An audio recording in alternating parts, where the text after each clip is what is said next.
Welcome back. This is section 4.7 in conceptual physics, and we're now talking about motion in a graph form that you can see. So as something is moving, you should be able to know not just its speed. As you look at its speed changing, you can also look at the distance that it's traveling as its speed is changing. Okay, and a graph is the easiest way to conceptualize this. Doing math in my head makes me tired. Looking at a graph that has the math embedded in it makes it very simple for me. Now, I can go back both ways. You can put it into a graph so that it's easy for someone else to see, or I can look at a graph and see it already simplified. Either way.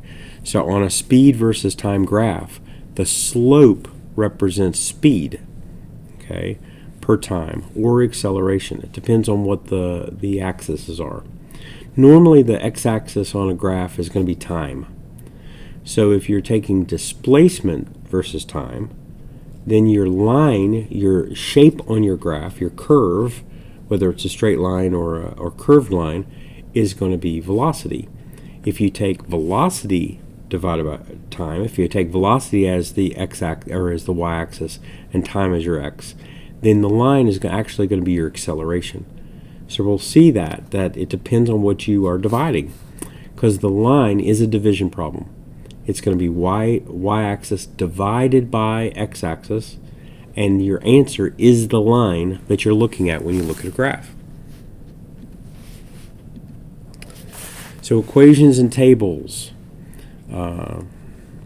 has its place. It gives me the data, but a picture is worth 1,000 words. So graphs can show a mathematical relationship very easily. So let's look at an example.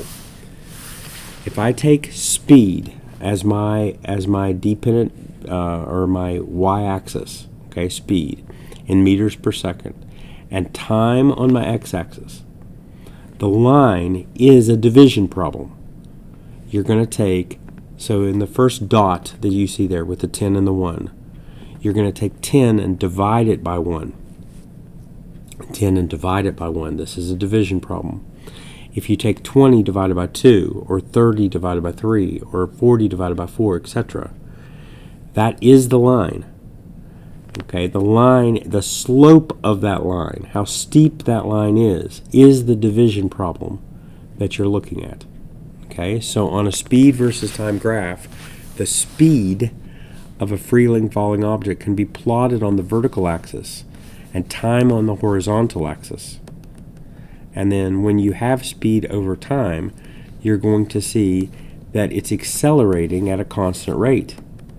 It's going 10, and then in the second it's going 20, and the third second it's going 30, and the fourth second it's going 40, and you're accelerating constantly. And that, because it's going up by 10 each time, that's why the line is straight. So the line is the answer to the problem. And the problem is the number on the left divided by the number on the bottom. That's what a graph is showing. It's showing a mathematical relationship. So the curve, it's called a curve even if it's a straight line. A straight line can be a curve. A curve is the shape of the line. So it's basically the points that form a straight line here. For every increase in second, there's this 10 meters per second increase in speed. And that's a linear relationship, meaning that it's 10 and 10 more and 10 more and 10 more and 10 more and 10 more. It going up in a constant 10 by 10 by 10. That's a linear expression, and the graph will be linear. Now, in your Algebra 1 class, you know that when you do a straight line graph, y equals mx plus b, everything is to the first power. All of your variables are to the first power. Y is to the first power equals x is to the first power, plus b. So if you increase those to second power, third power, you're going to get curves. Okay, so in Algebra 2 class, you would have y equals x squared, and that x squared will give you a parabola. And that's exactly what's going to happen here. So as the speed, okay, if you remember, speed is velocity time equals gravity times time, so the acceleration of gravity times time. And since everything is to the first power, your graph will be a nice straight line. In your second formula, when you had a distance equals 1/2 gravity times the square of time, since I have a square in that time, my graph will be a curve, showing me that every subsequent second it's covering more distance than it did before. So back to a linear graph. A particular lineality, that's not right, linearity, I think that's the first time I've ever seen that word, is called a direct proportion. Okay, it's direct. We say that it's directly proportional to each other. Speed and time are directly proportional to each other. As time goes up, speed is going to go up. Right? So as time goes from left to right, speed will go from bottom to top. And that gives you that perfect little slopey line going straight up. You'll see that. That's direct proportionality. A curve is a straight line, so its slope is constant. Now that's another thing to kind of understand. I don't think you understand it yet. Hopefully you'll get it. If the slope is constant, if there's an m and that m is the same slope, then you're going to get a straight line. It's going to go up by 10 by 10 by 10 by 10 by 10 or by some other number. That's the slope. That's how steep that line is. The slope is simply the horizontal change for any part of that line. So how much is it going up for every one that it's going over? So if you remember, slope is rise over run. It's the amount of y-axis divided by the amount of x-axis. That's its slope. And if you have a constant slope, then you're going to get a straight line continuously as you go up that graph. Okay?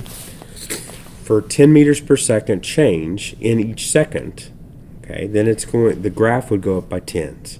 So you'd go up 10 meters per second, then 20 meters per second, then 30 meters per second, and as it's going up, the graph would be, the acceleration is constant. Because the acceleration is constant, it's always 10, the slope is 10. And since the slope is 10, it's going to go up by tens, and you're going to get a straight line. Now, distance versus time has to use the other formula. So it wasn't v equals gt, which everything is in the first power, and a straight line will be your graph. You now have a curve to that graph. You have a parabola on that graph because time is to the t squared. Okay, distance equals 1/2 gravity times the square of time. So when you look at it, you're not going to get a proportionality. You're not going to get, for every one you go left, it's going to go up the same amount. This way, every time you go over, it's going to go up more. Okay, so it's going to go up a small amount during the first second, a bigger amount during the second, a bigger still amount during the third, and it keeps getting bigger because it's based upon the time. The time is now squared, so as you take that number and multiply it by itself, your answer gets bigger. So d equals 1/2 gt squared. You're going to get a scoop. So if you were to say, go up, in 1 second, how far did I go up? Well, I went up 9.81. What about in the second? Well, no. My distance, I have to take the average. So the average would be 5. And then how much did it fall during the second? Well, during the second it fell 15, because 20 plus 10 divided by 2 is 15. So it's gone a total of 20, and then it just keeps going, 45, and then 80, etc., 125, as it's going up. So the farther it goes, the farther that ball is actually falling. Now, looking at something and extracting information from a graph isn't easy. It isn't easy.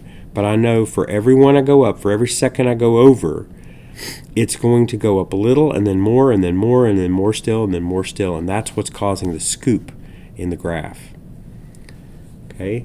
So it is parabolic. There's a parabola to it. A parabola is a shape where it's in one dimension, it's going consistently 1, 2, 3, 4, but the other dimension, it's going by some kind of an exponent. 1 squared, 2 squared, 3 squared, 4 squared. And so it's going to cover more distance in the same amount of time. And so it's not going to be straight line. It's going to be scoop.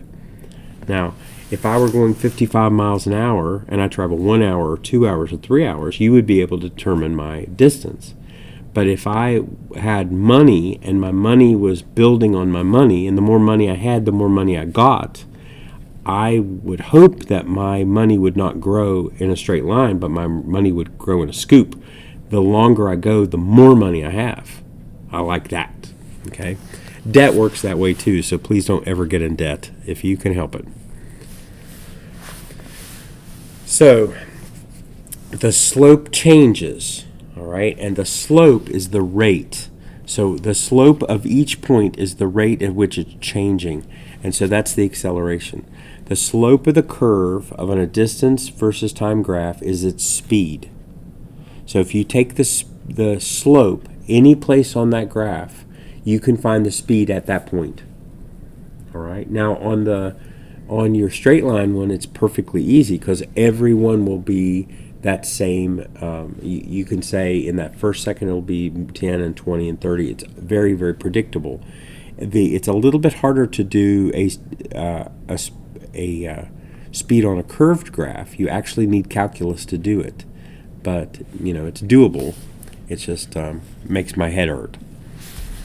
So what does a slope of a speed versus time graph represent? Okay, you are saying speed divided by time is your answer, so that's your acceleration. So if you take speed and divide it by time, every point on that line, the slope of that point is going to be how fast it's getting faster. Okay, it's how fast is it accelerating or decelerating as it goes. Right?